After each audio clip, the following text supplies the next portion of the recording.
Hey, slackers, welcome back. This is video lesson 17. We're still doing probability. Blech. I don't know about you guys, but I can't stand probability. I don't know how it always sneaks its ugly face into every gosh darn math course that's taught in the world, basically. Have you guys ever realized that? You guys learned probability when you were little kids, when you did like basic fractions and stuff. You learned probability in algebra. You learned probability in geometry. You did probability in algebra 2. You did probability in pre-calc. You're doing it in calc. Like, FML, really? All right, so anyway, it makes sense it's in statistics. Don't get me wrong. I think I just get bored of teaching it. Like, I feel like I feel like I should be bored of teaching everything that I teach over and over again, right? It doesn't make any sense. Yeah, I'm just not interested in probability. Like, what's the chance of it happening? Well, that's great. Like, okay, in my situation, we did the gender of having 3 children. And there's 8 possible outcomes. So what was it? 12.5% chance, right? Right. It was a 12.5% chance, which you would say, okay, so there's a, what is that? 87% chance or 87.5. Guys, it's late here at the Sick Arrow crib. What else is new, right? So there's an 87.5% chance that I should have had a boy for the 3rd kid.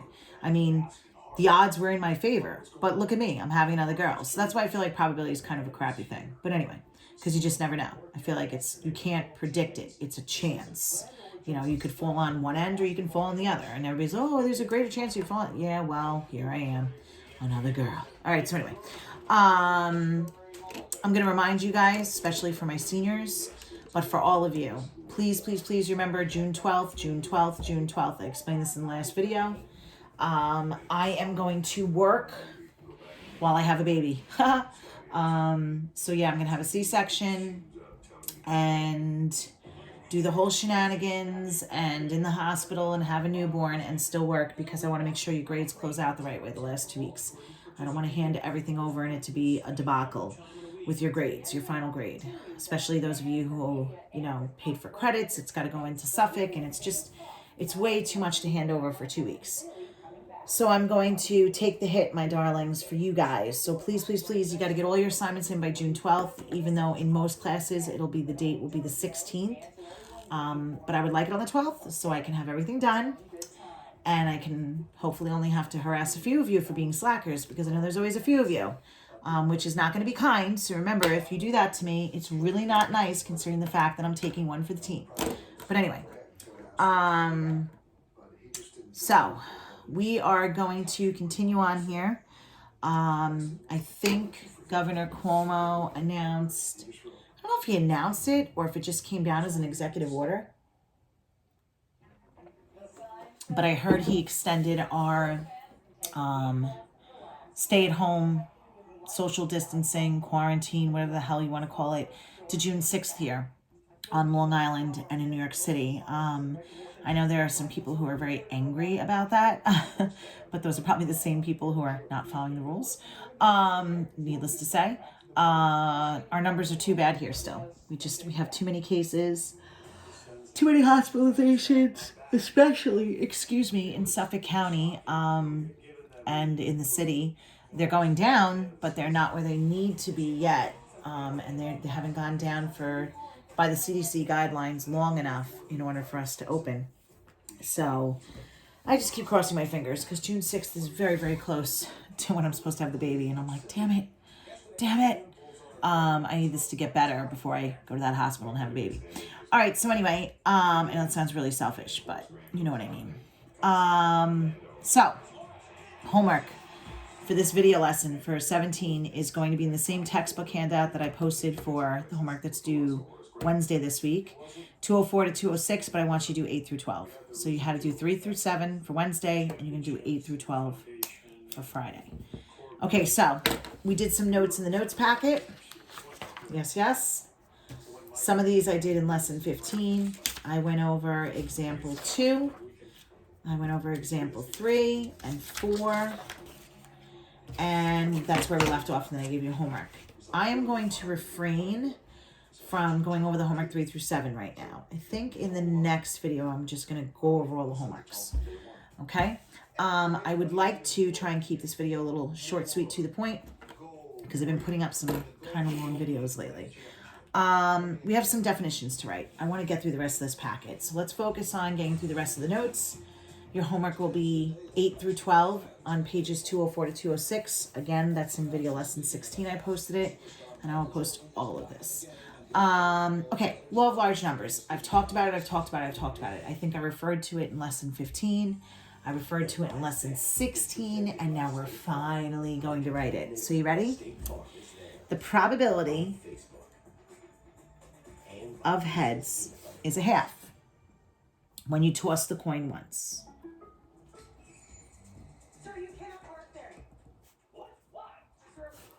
Okay, but if you toss the coin 50 times, it's a big but.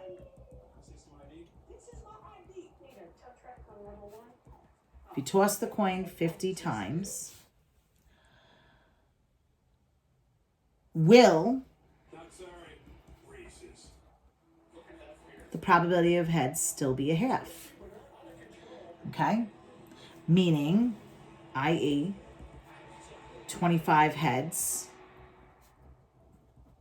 and 25 tails. Chances are it probably won't be, right? Okay. So we say not necessarily. Not necessarily. Unfortunately, because of human error, and when you're actually doing an experiment, things happen. If empirical probability of heads is computed, okay, this is where it gets interesting. So, if empirical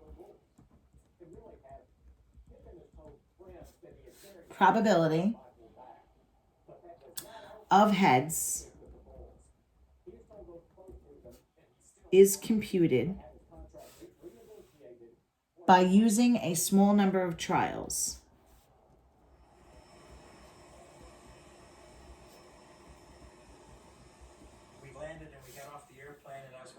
okay, it usually will not exactly equal a half.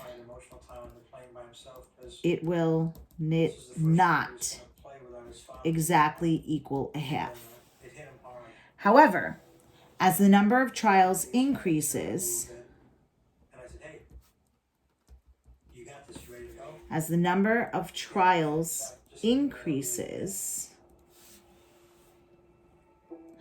the probability of heads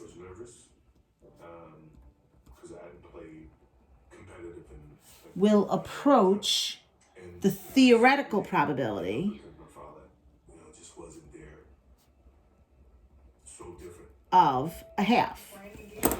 So, I talked about this in lesson 15, and I talked about it in lesson 16, and this is the long, drawn out, written definition of it. So I'm going to read it again. The theoretical probability of heads. If I toss a coin, what's the chance of it landing on heads? 1 out of 2. It's a half. It's 0.5. It's 50%. Okay? But if I toss that coin 50 times, and I keep track 50 times, the probability of heads be a half? Meaning, will I get 25 heads and 25 tails out of the 50? 25 out of 50's heads, 25 out of 50's tails. No, I probably won't. Because if I sit here and toss the coin, I may hit the camera by accident, it may fall over, it may fall off the table, it may land on the ground. Some people can't flip it, some people just do this. You know, there's a lot of human error in an experiment. What it's saying is, when you do empirical probability, remember I told you to try and remember that by empirical starts with the letter E, like an experiment. When you're actually doing a probability experiment, if you do it a small amount of times, you're probably not going to get what you should theoretically get, that 1/2. But if I increase the amount of times I do it, like if I go from doing it 50 times to 100 times to 200 times to 500 times, the more trials I run in the experiment, in the empirical probability, the closer it will get to what it should theoretically be. So if I do it 500 times and I flip the coin 500 times, you should see 250 heads and 250 tails, damn near close to it. Okay, it might be 249 and 251, but it'll be damn near close to 1/2. Okay, So the more trials I do, the closer it gets to what the theoretical probability should be. That's the law of large numbers. Very important, and it works every time. Subjective probability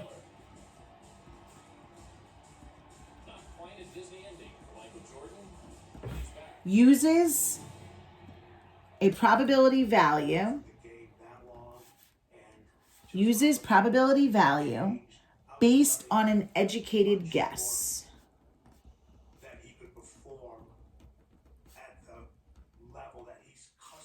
Based on an educated guess or estimate,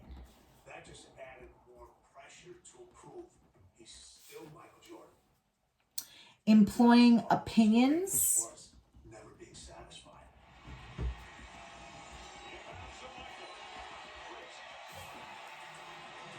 and inexact information.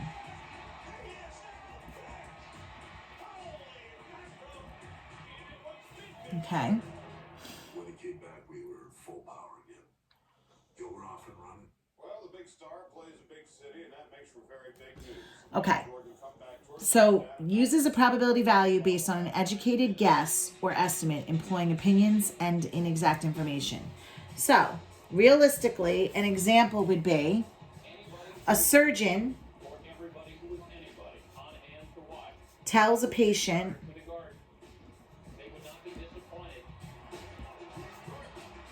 there's a 30% chance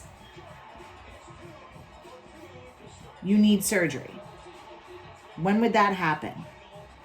When would a surgeon say there's a 30% chance you may need surgery? Okay, well, I went to an orthopedic.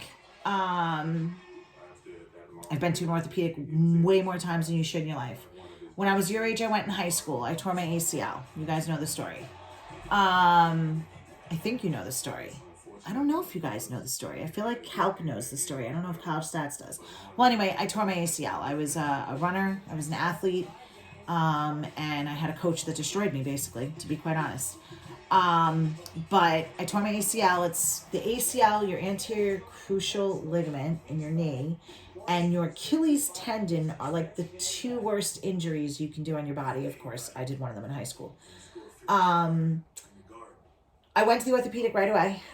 And just by looking at my knee, evaluating in the office, he said, I'm pretty certain you tore your ACL. Because the minute he straightened my leg and he pushed my kneecap down, my knee popped out of place and dislocated. And the way it popped is how they can tell it's the ACL. I know it sounds really stupid, but I'll explain to you really quick. You have 4 ligaments in your knee. You have your 2 ligaments on the side and 2 behind your kneecap that crisscross. One's the ACL, one's the PCL. It's your anterior and posterior. So basically, the anterior keeps, the ACL keeps your kneecap from going down. The PCL keeps your kneecap from going up. And then, of course, the ones on the side make sense. The one on the right keeps the kneecap from going to the right. The one on the left keeps the kneecap going to the left. So when he did that to my knee and he put strain on it, my knee popped down. It dislocated out of place and went down into my shin. And he knew I didn't have an ACL to keep it in place. So he goes, I'm like 95% sure you tore your ACL. He said, given that, so I remember my dad being there because my dad thought I was being a hypochondriac. He thought I didn't hurt my knee that bad. He wanted me to get back to running, blah, blah, blah. It's a whole long story. I remember my dad being like, okay, so like physical therapy, how long, when can she get back to running? So he laughed and he goes, she's done for the year. My father goes, what do you mean she's done for the year? You haven't even done an MRI yet. How are you so sure? And the orthopedic said, because this is what I did to her leg and this is what the ACL does. And I remember him explaining it. That's why I was just able to explain it to you because I'll never forget it. And he said, I'm 99% certain she's going to need reconstructive surgery. And he goes, it's just a matter of how bad the tear is and what I can do to fix it. And my father literally just sat there like, duh. And he's like, surgery? So what are we talking? He's like, oh, it's one of the most major surgeries you can have. So that's what I'm talking about. When a surgeon tells a patient that there's a chance that you may need surgery before actually finishing your evaluation. Like, in other words, he needed that MRI. He needed to look at the MRI and actually look at the results before he could say, for sure, you need surgery. But in the office, evaluating me, being an orthopedic, having years of experience, he's like one of the best orthopedics in the country, apparently, or something. He's like amazing, Dr. Marzak. One of the best in the Northeast, I should say. just by his experience and everything else and evaluating it, he was pretty sure I needed surgery, but he couldn't say for sure. That's what you call subjective probability, okay? Another example could be, when you get tornado warnings, let's think about that. You know, they come through and they say, okay, there's a tornado warning in your area, take shelter. If you don't have a basement or you can't go down low, they say get in a bathtub and cover yourself with a mattress, as crazy as that is. But yeah, tornado warnings. Tornado warnings are subjective probability. People look at a weather forecast and a map and they see severe storms popping up and they see the perfect storm, so to say. And based on that, they say there's a chance in your area that a tornado is going to touch down. But it's completely subjective probability, okay? All right, so there you go. You have law of large numbers, you have subjective probability. So let's do the last one, mutually exclusive. Two events are mutually exclusive. Two events are mutually exclusive events if they cannot occur at the same time.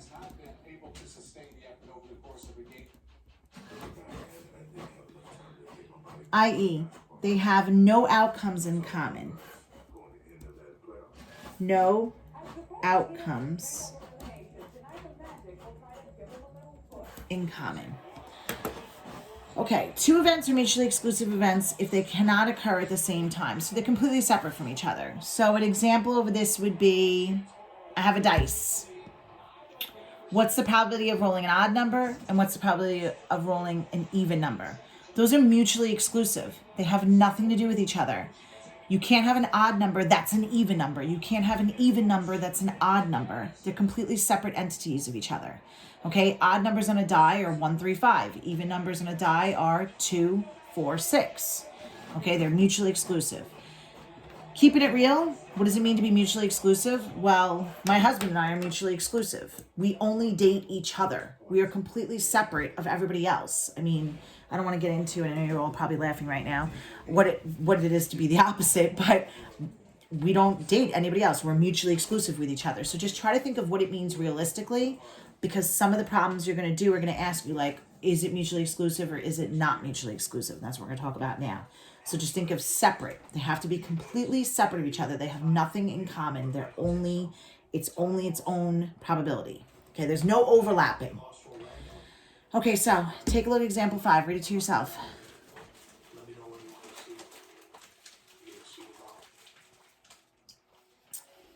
You can put it on the crate. Smooth box. Okay, so determine which events are mutually exclusive and which are not when a single die is rolled. So just to nail it home, getting an odd number and getting an even number. Oops, that's the example I just gave you. Sorry, guys. So is this mutually exclusive? Yes or no? Yes, this is mutually exclusive. Why? Because an odd number can't be an even number. So let's do the probability. Probability of an odd number on a die, we said, is 3 out of 6. And means you multiply. What's probably of an even number? 3 out of 6. Okay, so that's 1/2 times 1/2 is a 4th. Yep. Okay. Hopefully some of you were able to download the calculator. If you were, you can do alpha y equals 1, and you do 3 over 6 times alpha y equals 1. You do 3 over 6. And it gives it to you right in lowest terms right away, okay?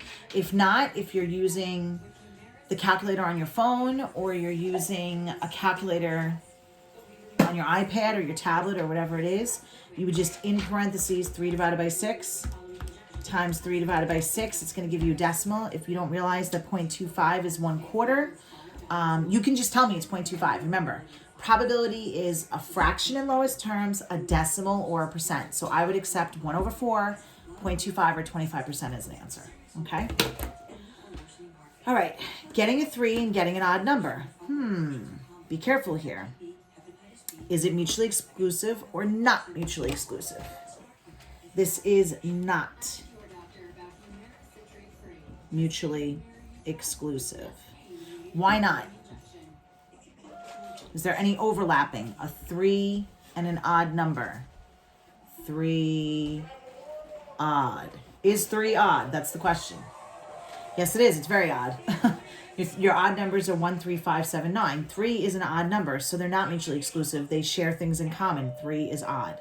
Okay? What's the probability of getting a 3 if I throw a die? 1 out of 6.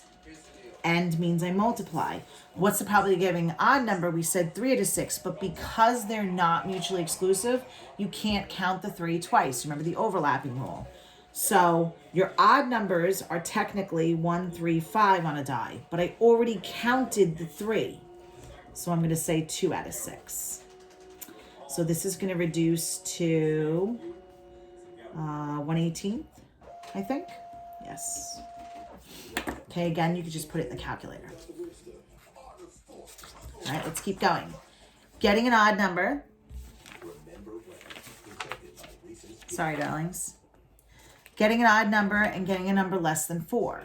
So let's talk about our odd numbers. Our odd numbers are 1, 3, 5. What's the number less than 4? Let's list them. 1, 2, and 3. Mutually exclusive or not mutually exclusive?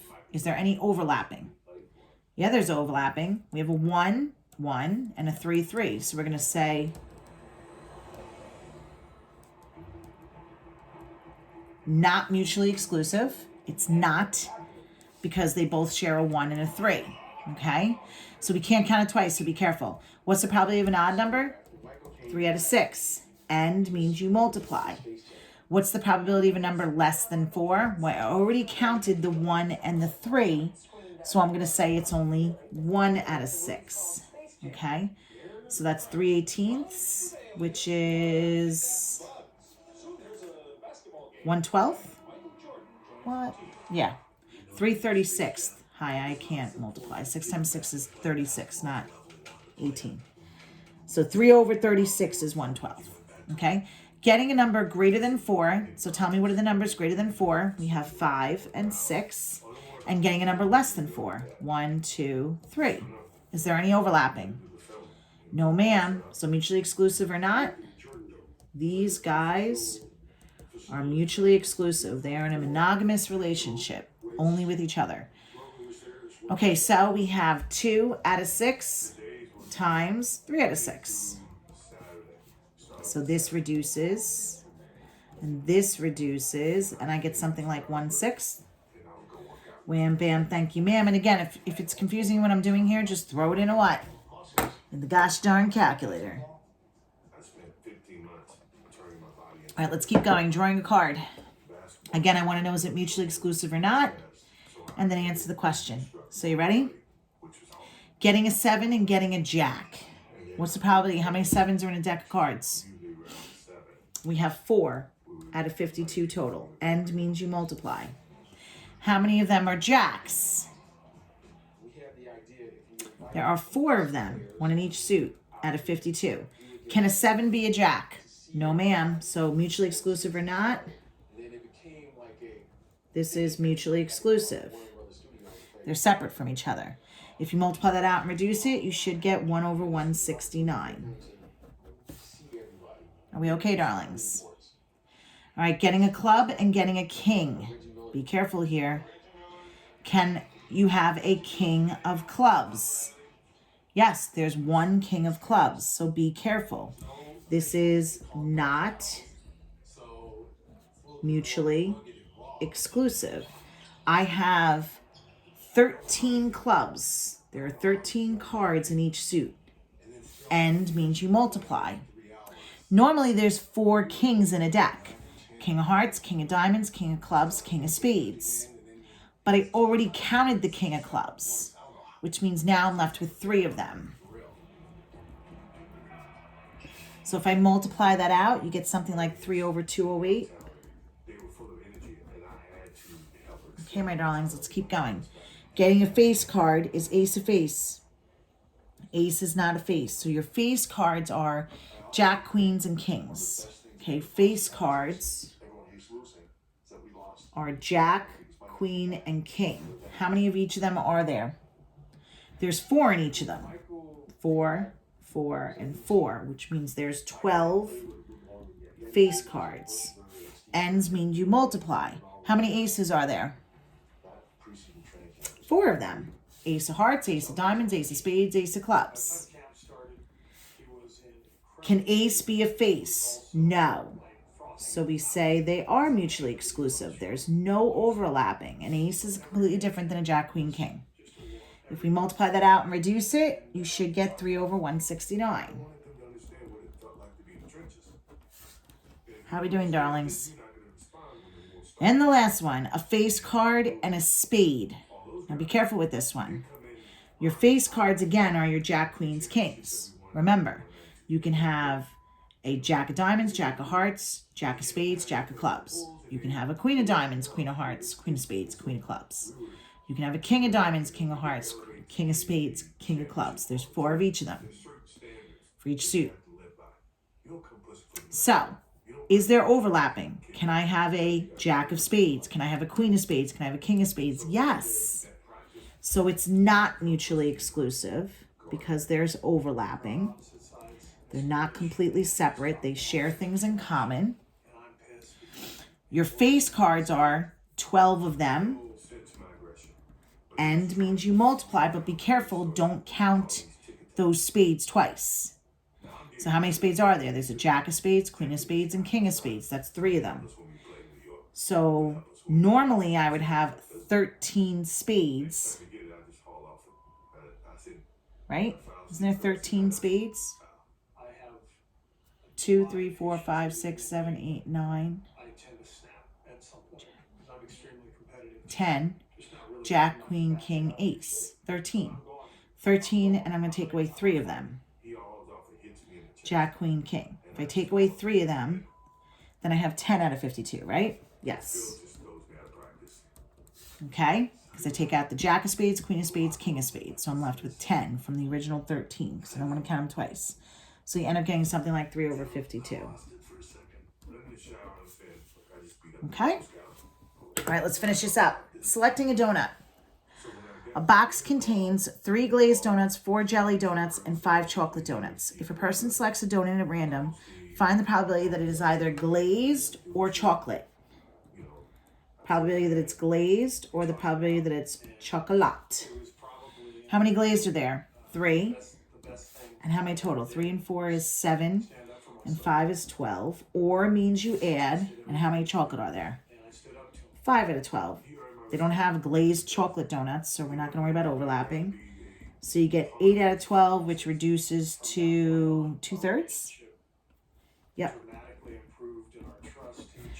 Let's keep going. Political affiliation in a rally. At a political rally, there are 20 Republicans, 13 Democrats, and 6 independents.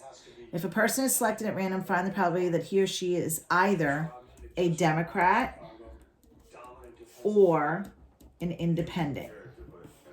Okay, how many total? 20 and 13 is 33 and 6 is 39. Okay, so the totals are 39 on the bottom. Remember, or means you add. So there are 13 Democrats out of 39 total, or means you add, and there are 6 independents out of 39 total. If you add that up, you get 19 out of 39. Okay, selecting a day of the week. The day of the week is selected at random. Find the probability that it is a weekend day. How many total days are there in a week? 7. And the weekend is just Saturday and Sunday. So 2 out of 7. Okay. All right, a few more here. Drawing a card. A single card is drawn at random from an ordinary deck of cards. Find the probability that it is either an ace or a black card. All right, let's be careful here. Overlapping. You always got to be careful. How many aces are there in a deck? There are 4 aces. 4 aces. Black cards, half the deck is black, 26 of them. Are there aces that are black? Yes. So your 4 aces are an ace of heart, ace of diamonds, ace of spades, ace of clubs. 2 of them are black, the spades and the clubs. So if I count all 4 of them over here, I can't count them again over here. Otherwise, I now don't have a standard deck of cards of 52 cards. Now I have 54 cards. I have 2 extra aces. You understand what I'm saying? So if I count all 4 of them here, I have to take 2 of them away from here for my 2 black aces. Okay? So I'm going to have 4 out of 52, or means I add, and then 24 out of 52. Okay? What is that going to give me? 7 out of 13 when you reduce it. Okay, selecting a medical staff person. In a hospital unit, here are 8 nurses and 5 physicians. Okay? 7 nurses and 3 physicians are females. If a staff person is selected, find the probability that it's a nurse or a male. Ooh. All right, so let's be careful. There's 8 total nurses, right? So over here, I have 8 nurses. They're saying 7 of them are female, which means 1 of them are male. Does everybody make sense? If there's 8 total nurses and 7 of them are females, then only 1 of them is a male. Over here, I have 5 physicians. They're telling me that 3 of them are female, which means 2 of them are male. So everybody see how I just broke that down? So the probability of a nurse is, there's 8 nurses. Out of how many total staff? 8 and 5 is 13. Or means I add. What's the probability of a male? Well, careful. I have 1 male here and 2 males there. So you want to say 3 males, but, it's a big but, I already counted this mofo with my 8 nurses. I already counted this male here. He's part of the 13 total. I counted the 1 male and the 8. So I can't count him again. Otherwise, we don't have 13 people now. We have 14. I counted them twice. So I'm only going to go with these 2 males that I left out so far. And that's how you end up with 10 out of 13. Okay. And last but not least, driving while intoxicated. On New Year's Eve, the probability of a person driving while intoxicated is 32%. The probability of a person having a driving accident is 9%. And the probability of a person having a driving accident while intoxicated is 6%. What is the probability of a person driving while intoxicated, or it's drive under the influence, driving while drunk, drunk driving, or the probability of having an accident? Okay, so probability of driving while intoxicated is 32.32. Or means you add. Probability of somebody having an accident is 9%. And if you're taking Skyrizi for moderate to severe plaque psoriasis, financial assistance may Right. be available to help you afford your medication. Skyrizi may increase your risk of infections and lower your ability to fight them. Before treatment, So, the doctor should check you for but here's the big but. 0.32 and 0.09 is 0.41. You have to subtract off or recently received a vaccine. that last part, the probability that you have an accident from drunk driving. Because they give you a separate statistic here. They say, what's the probability of driving accident while intoxicated? That's a DWI. Okay, because basically, do they overlap? Well, you can have an accident if you're driving while drunk. Okay, probability of driving while drunk. So the chance of getting behind the wheel of the car, drunk driving, is 32%. Probability of having an accident in general is just 9%. The probability that you have a DWI, okay, it's an accident while intoxicated, that's part of the accident over here. So now I have to do 0.41 minus, what was it, 0.06? And that's 0.35. Okay. That's a tricky one. You gotta watch those mutually exclusive with problems like that. All right, my darlings. So again, your homework that is due for video lesson 17 is in the textbook handout, 204 to 206. I put it up for lesson 16, questions 8 through 12. All right, guys, on the next video lesson, I'll probably go over 3 through 12 and wrap it up. All right? All right, my darlings, take care. Brush your goddamn hair.